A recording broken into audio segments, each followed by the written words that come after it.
কেমন সব সব অ্যারেঞ্জমেন্ট ঠিক আছে তো? কোনো কিছু ত্রুটি আছে কি? এখন তো তুই কোনো অনেক কিছু ত্রুটি আছে? না, এখন তো তুই অনেক বড় হইছস।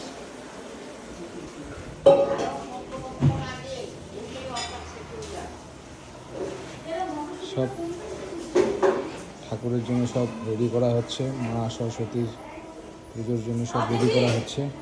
মটরশুঁটিটা তো পনিরের জন্য শুনছিলাম।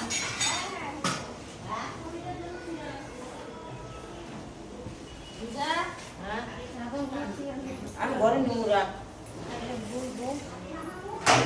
আমি দিয়ে দিতে বুঝি বুঝি বুঝি এগুলো আমরা করবো করা না